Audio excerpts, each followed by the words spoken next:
What was that? Where's that voice?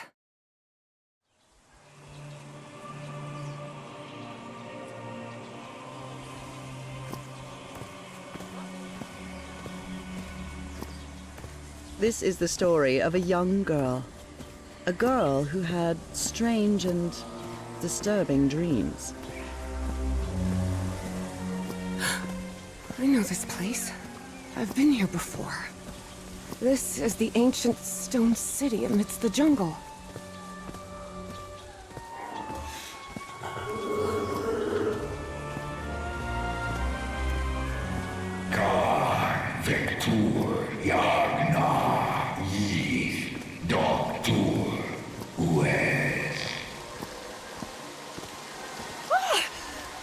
Oh, sweet Jesus. Okay, ignore him. Just ignore him. He's not gonna hurt you. Just keep going.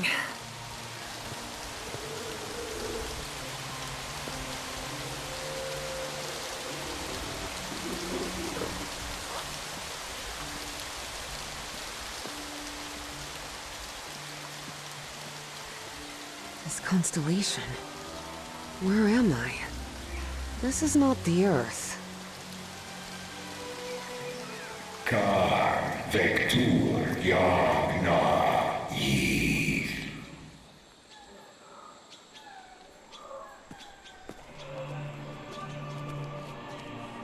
Vector Yagna Yith.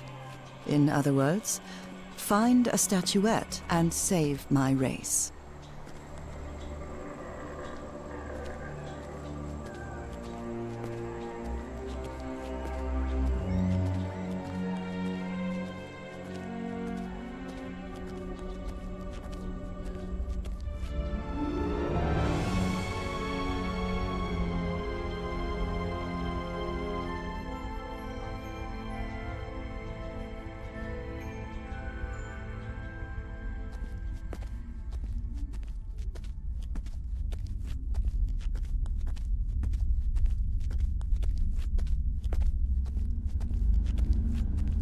The statuette! Here it is. Finally! I have to get it, I have to...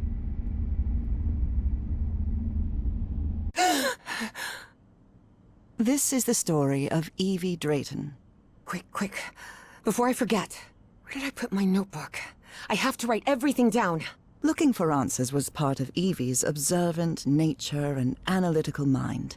Her recurrent dreams began shortly after a period in 1956, when she'd completely lost consciousness. Uncle Mo showed me a trick or two when I would help him in the motor shop. Tinkering with gadgets always puts me at ease. I was lucky to be accepted at Miskatonic. It was one of the first universities in Massachusetts to admit non-white students.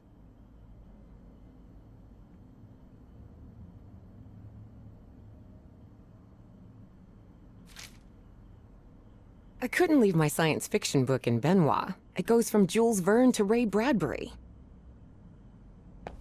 Rhythm and blues is definitely my kind of music. I went to see Chuck Berry at the Boston Garden a few months ago. It was a 2-hour train ride, but it was really worth it. Spitsbergen Island and Svalbard. Apparently, I researched this area of the Arctic thoroughly during the time I lost consciousness. Spitsbergen Island and Svalbard. This photo was taken during my amnesia. I don't remember anything about it. When I saw this picture, I couldn't believe it. It's the same statuette I always see in my dreams.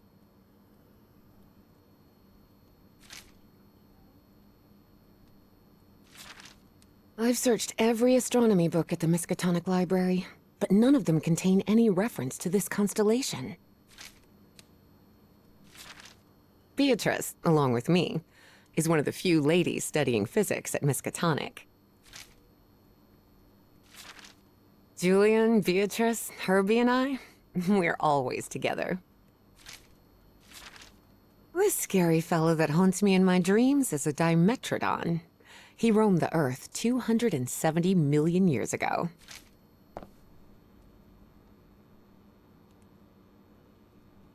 Oh, here it is. Evie's Nightmare Journal. Evie was worried that someone might read it. That's why she kept it locked away under that complicated padlock.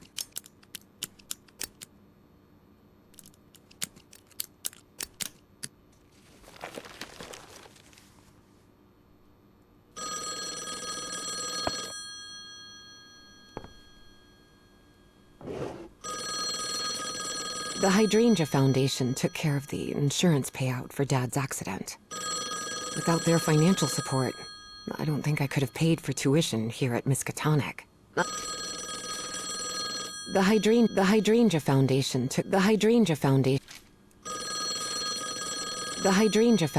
took care of the insurance payout for Dad's accident. Without their financial support, I don't think I could have paid for tuition here at Miskatonic. I had scholarships to attend several black colleges in the South, but it was the Foundation's money that allowed me to cover the tuition here at Miskatonic.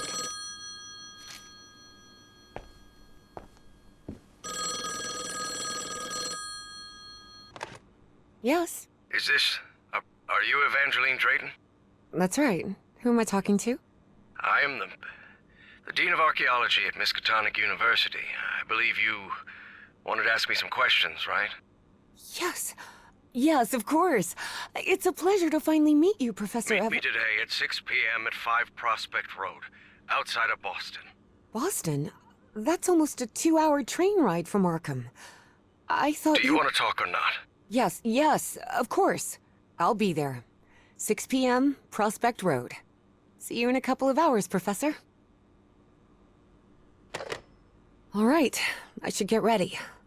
There's a lot of information here about my strange dreams and my amnesia. I'd better go through it again before I leave. I don't want to miss any questions when I talk to the professor.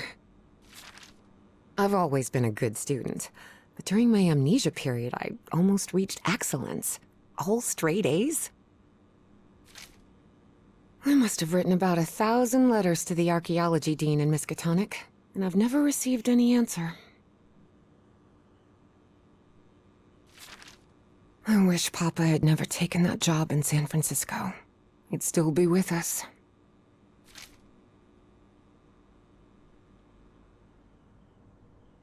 Before leaving, Evie asked herself if she had finished gathering all the information in her room. All right, I think I've gathered what I need. As odd as it seemed to Evie that the dean didn't meet her at the university, her need to know was stronger than her doubts. She was determined to attend the meeting. There, she would come across another protagonist in this story.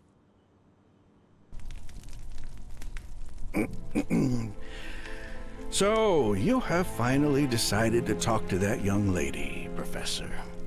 Yes. Acknowledging responsibility for our previous mistakes is vital to moving forward. You've taken a crucial step in... Listen, there's no need for us to talk, Doctor. The only reason I let you into my house is because you insisted it was necessary to prescribe my medication. This is also the story of a sad, guilt-ridden, and lonely man. This is the story of my husband, Professor Harry Everhart. Yes, I know well enough that discussing the effectiveness of our therapy sessions with you is futile. But you need to understand that therapy is just a part of the whole treatment. Without it, I can't go and... Ask whatever you deem necessary, and let's get this over with as soon as possible. Fine. What about your position as dean at Miskatonic University? We talked some time ago about your relationship with work was somewhat obsessive. I didn't say that. You did. Well, you told me you practically lived secluded in this very home, and the only thing that drove you to leave it was your job obligations. So, how would you define that? I do what they pay me for. Teaching, student assessment, and certain logistical duties fall within my responsibilities. Cheering at the Miskatonic Mariners football games does not. And are you happy with that? With your life now? What kind of question is that? Well, I'm asking it because it sounds like you're subjecting yourself to a kind of self-punishment. I am not. Next question. There's another topic you've never wanted to delve into, Professor. Would you now be open to... You're going to do it anyway, so go ahead. Okay. What happened to your wife, Professor? She died at home after a long disease. Harry hated giving details about my death. Especially if those details meant talking about a certain expedition, and deaths other than mine. I see. And how do you feel about that and all? What's my wife got to do with all this? You see, the reason I'm asking, Professor, is because when we began therapy, you mentioned visions. Some sort of oily shadows casting themselves on the wall. You mentioned those visions began shortly after whatever happened to your wife. So, tell me, do you still see those shadows, Professor?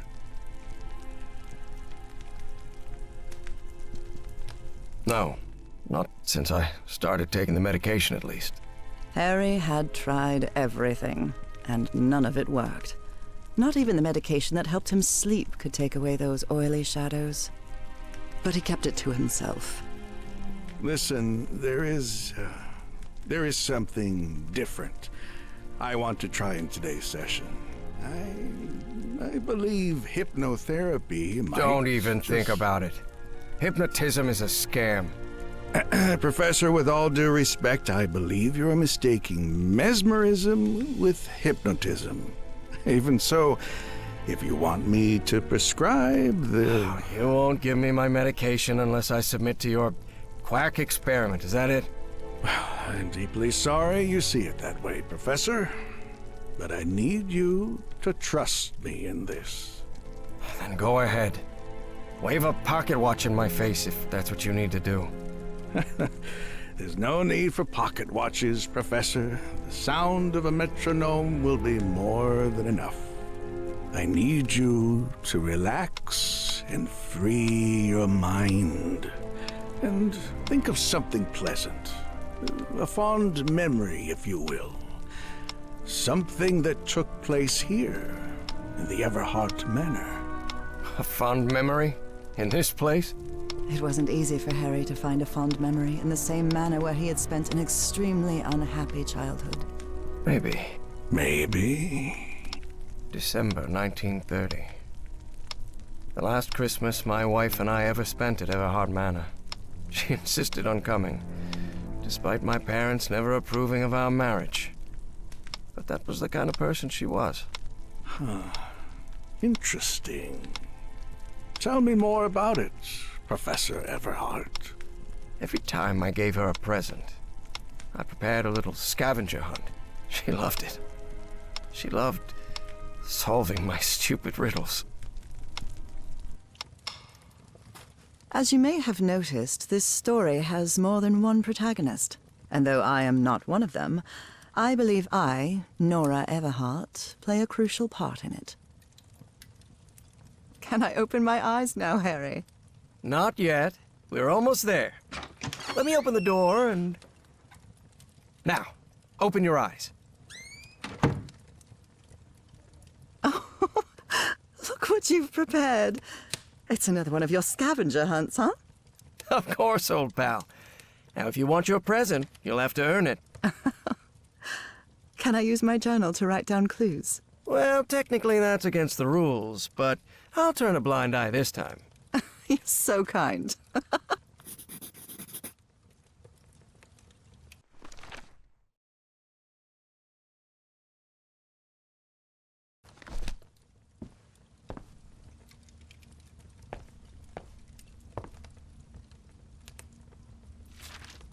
A new decade. I wonder what the future has in store for us.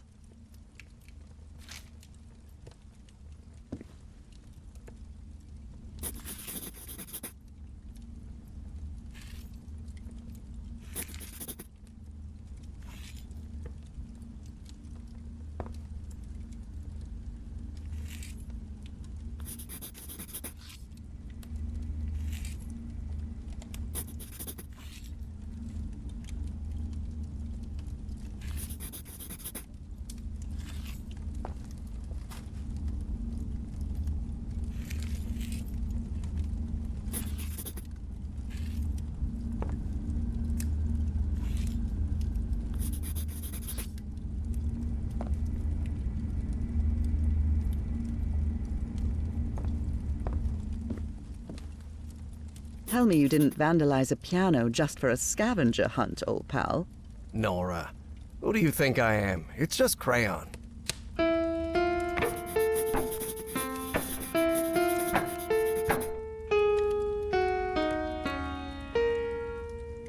Wait.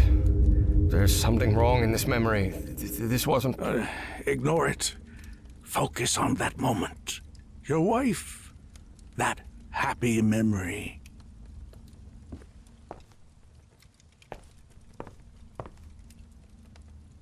Do you remember when we slow danced to dear old pal of mine at Maddie's house? The end of the Great War Party and our first kiss. How could I forget? Do you remember when we slow danced to dear old pal of mine at Maddie's? What are you up to now? Oh boy, what a drawing. Is this supposed to be a tree? Of course it is. I'm doing the best I can with my limited art skills. Well, at least you're good at playing the piano. I'm seeing those oily shadows in here. Why am I seeing those shadows? Focus, Professor. Keep remembering.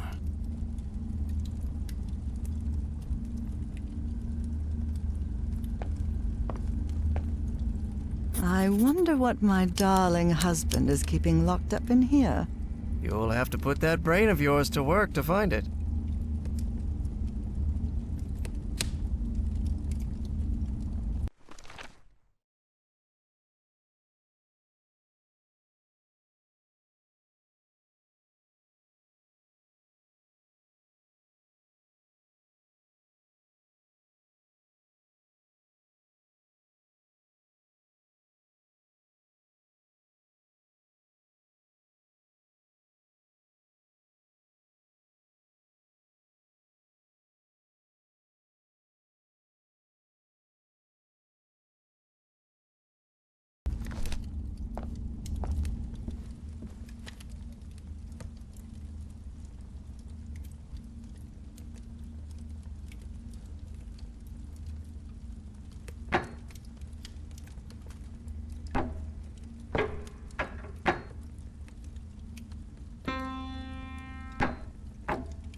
Oh, look at your sad little face in this photo. You know me. I've never been the life of the party. This darkness. Everhart Manor. My house is not... Professor, don't drift off. Keep going.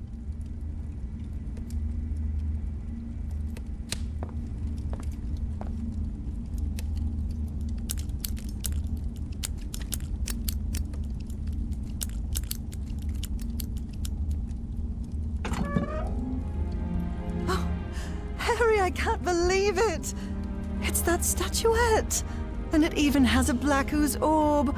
Just what I wanted for Christmas. No. Wait. What do you mean a statuette? Don't touch it, Nora! Keep going, Professor. It's important. Where is the statuette now? You're no psychiatrist. Who are you? I'm not going to ask you again, Professor Everhart.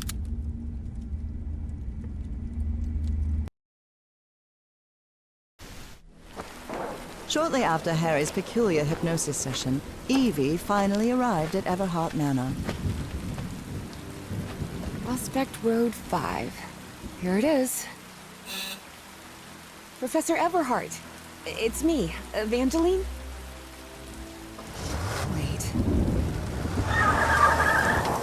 going on here? Professor? Is everything all right? Most people would have turned away and left, but not Evangeline Drayton. She had been waiting for months to talk with the professor. No way was she letting it slip away. So, she decided to climb over the walls of the Everhart Manor.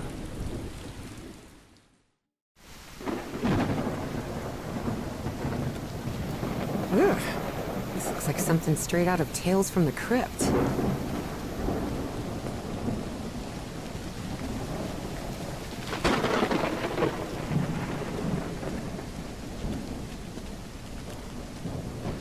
Hey, that window is open.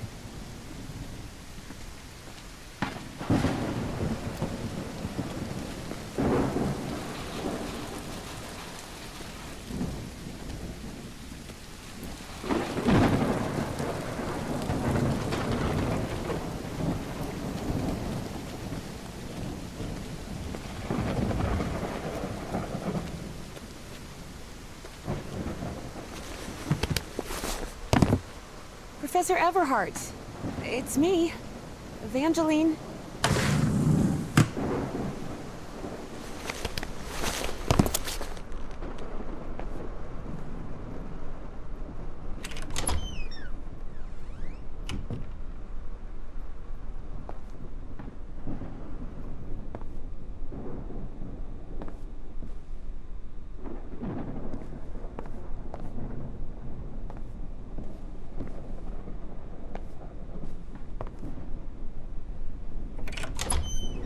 Wow, look at the size of this library. It's almost as big as Miskatonic's. Actually, it wasn't even a third the size of Miskatonic's library, but young people can be terribly impressionable at times.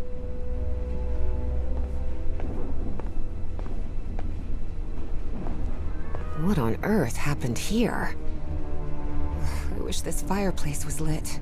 It's bone-chilling cold in here. Troubling absences in my memory. That's exactly how I felt during those 3 months of 1956.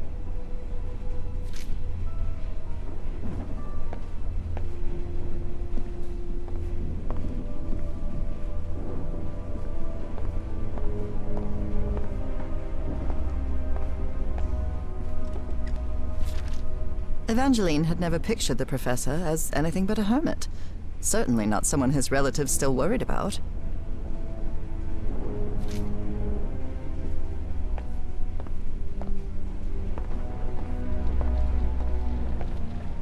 Good thing the skull is fake. Ugh.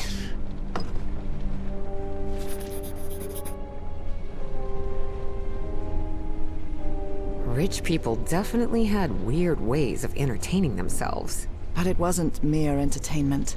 Harry's mother's life had long been shaped by tragedy, and she had become obsessed with the afterlife.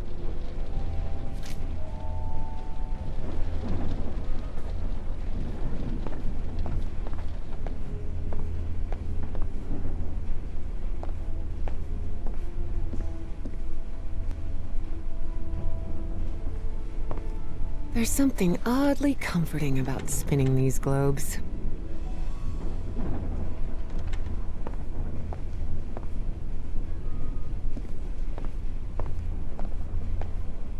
Dyer was my applied geophysics professor. He was very strict. Strange character.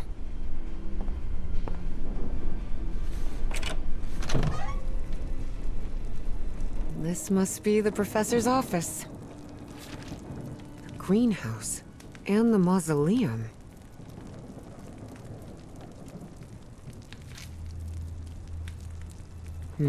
Someone lit the fireplace, but this room is still cold. Professor Everhart doesn't look so intimidating in that portrait. Key. I wonder what this opens.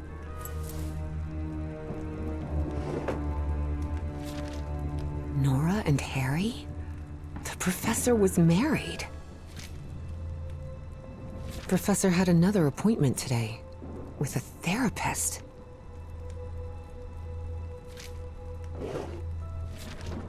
Despite his tone, This Bowen fella doesn't seem particularly friendly.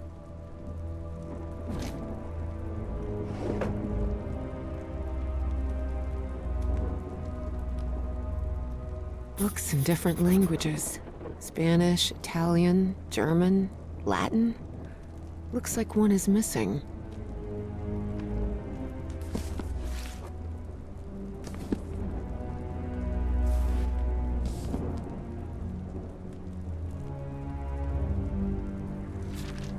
Astrology is the most utterly stupid thing I've ever come across.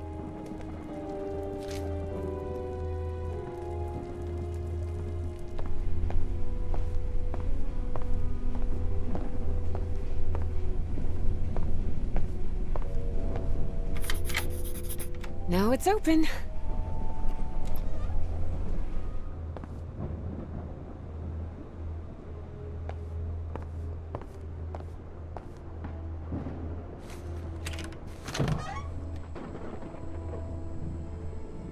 A ripped canvas. The man's definitely a dead ringer for the professor.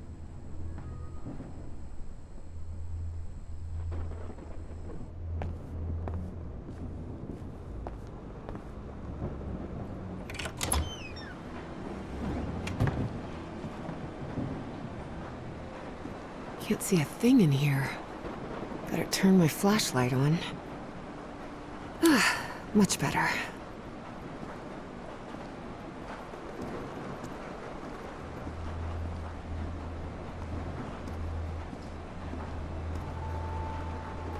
These tools haven't been used in a long time. That explains why the garden was an absolute mess.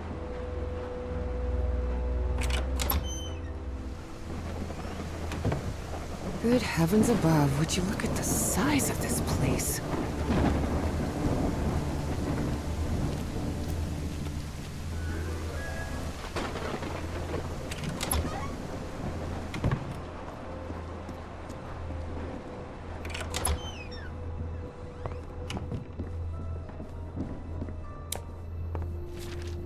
Looks like the professor's father was involved in politics.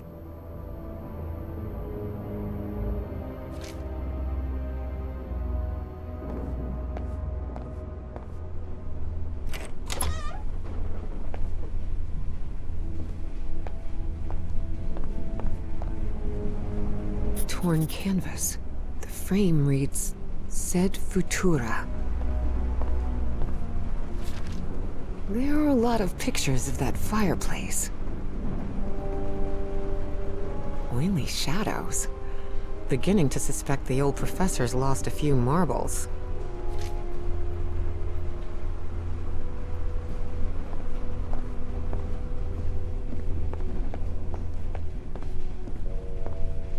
Such odd totems. Are these fishes? So Professor Everhart set on an expedition to the Pacific. I never pictured him as an adventurer.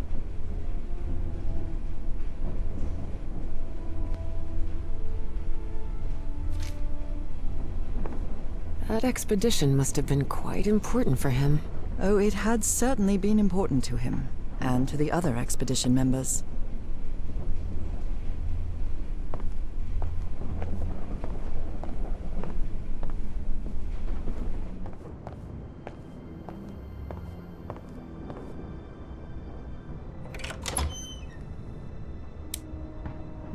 Wow, this room is really depressing.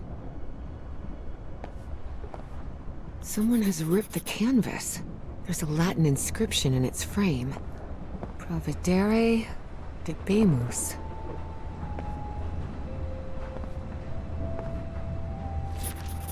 Looks like a memorial of some kind, dedicated to a woman.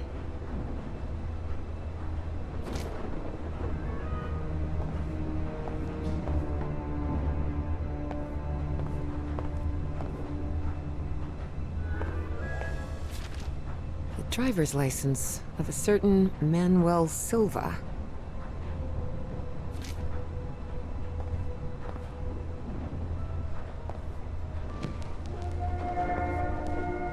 Under different circumstances, I might have found this song beautiful. but at the moment it sends a shiver down my spine.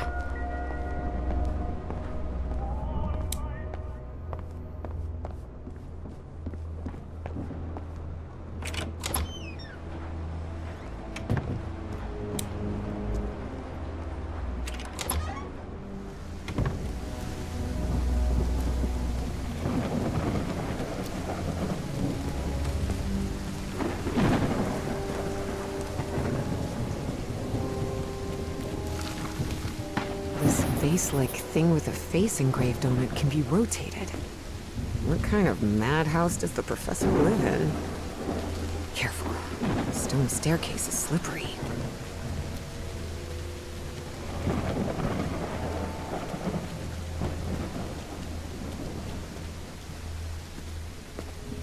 Darn it.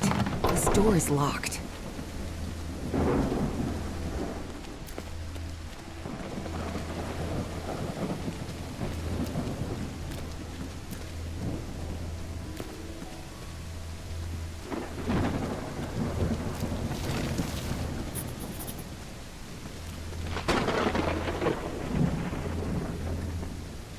What kind of a door is this? Doesn't even have a lock. Just some symbols.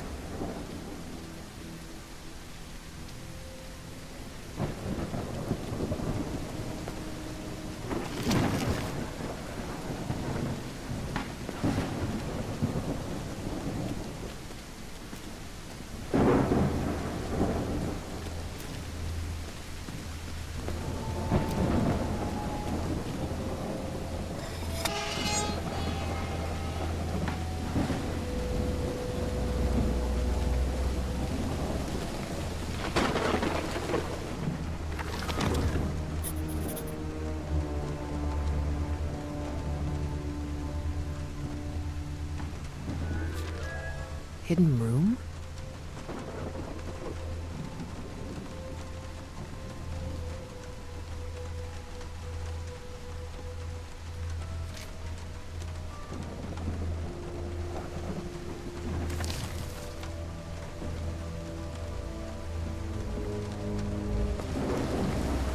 Evie's last remarkable trait was her extraordinary memory, a gift I was never blessed with. So, allow me, the narrator of this tale, to be the one taking notes. For the sake of clarity, of course.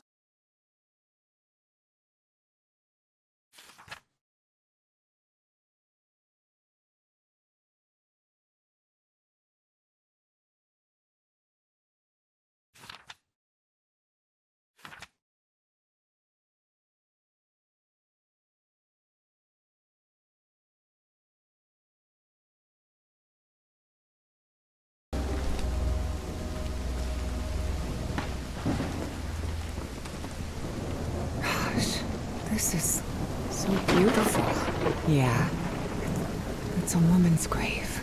Nora Everhart. This must be the professor's wife. Evie found it hard to believe that the recluse living in the abandoned mansion had ever loved anyone.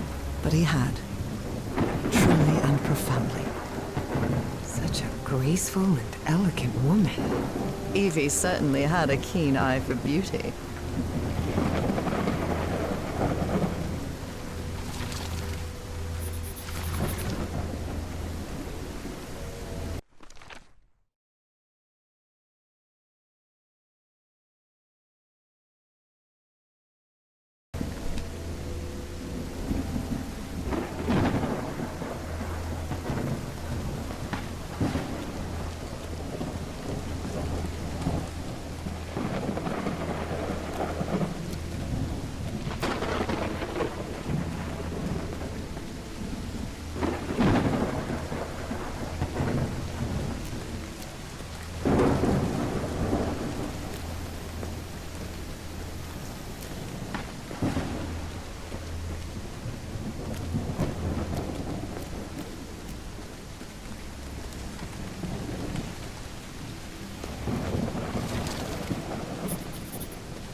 Looks like there's a symbol carved into that bucket.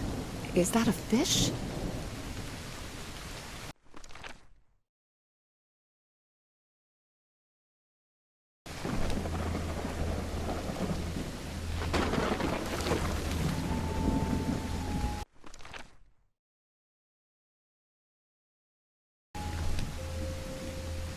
It's raining cats and dogs here.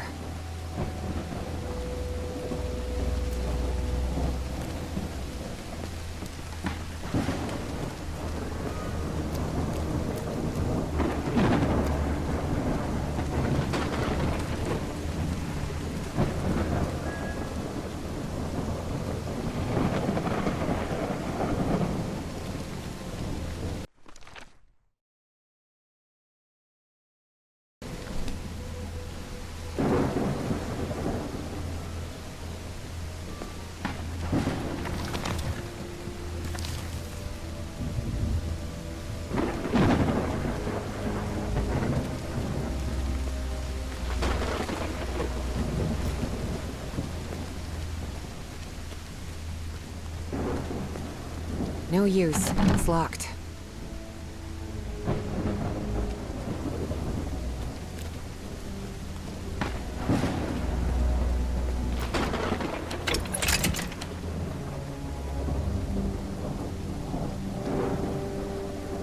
What kind of a door is this? Doesn't even have a lock. Just some symbols.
Found her path in the shadow of morning?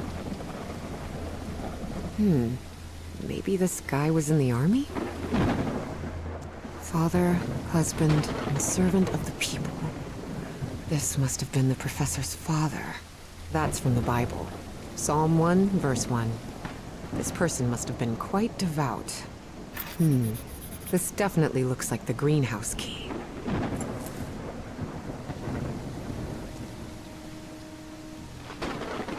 In loving memory of our firstborn son, John Everhart, Jr. Oh dear. A dead child. This is simply heartbreaking. The inscription on the frame reads, Praeterit. Harry rarely spoke of his brother John, mostly because he had never known him. The boy had died years before Harry was born. Still, he believed that tragic incident had played a critical part in his mother's obsession with the occult.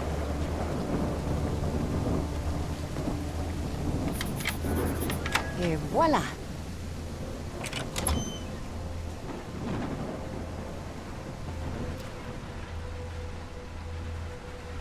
The professor really seems to be interested in botany.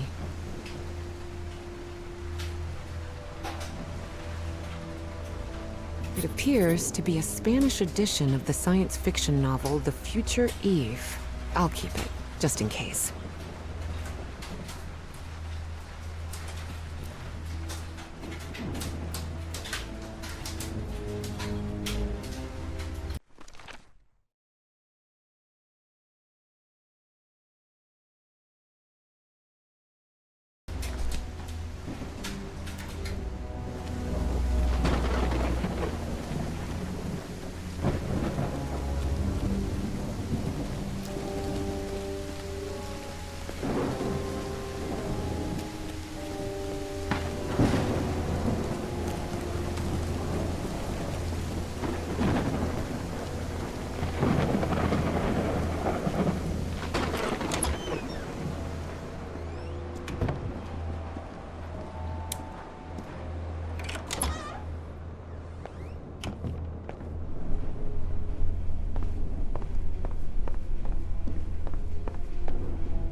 Is this young man Professor Everhart?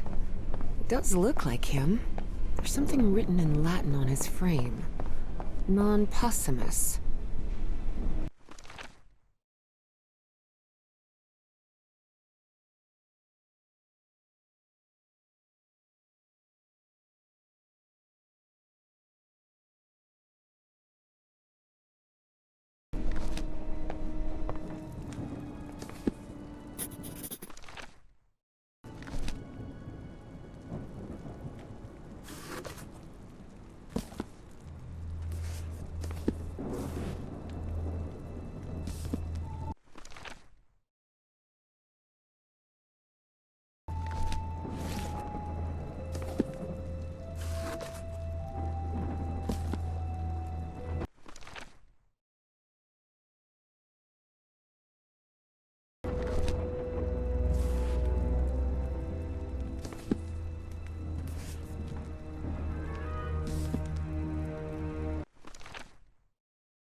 Secret compartment?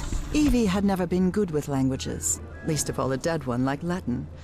Even so, she managed to grasp the general meaning of the phrase. We can't change the past, but we must anticipate the future. Unbelievable. There's some kind of secret compartment in the fireplace. Feels like a mystery novel.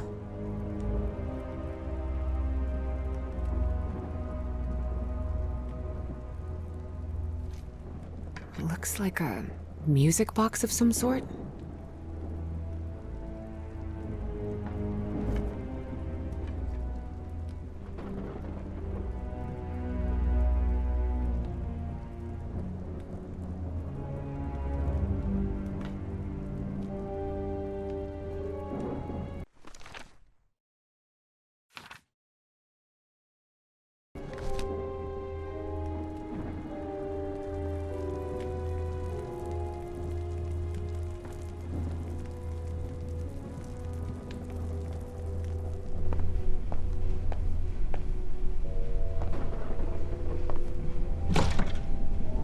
Definitely like a mystery novel. Ooh, I guess I need to go see what's down there.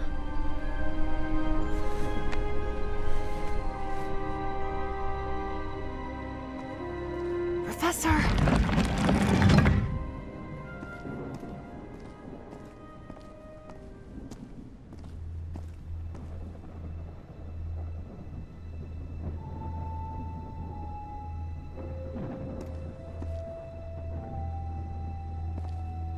Professor! Professor! What happened? He's knocked out cold. The statuette's broken. And the sphere. Shattered to pieces. I wonder if I... No! Don't touch it! Don't touch it.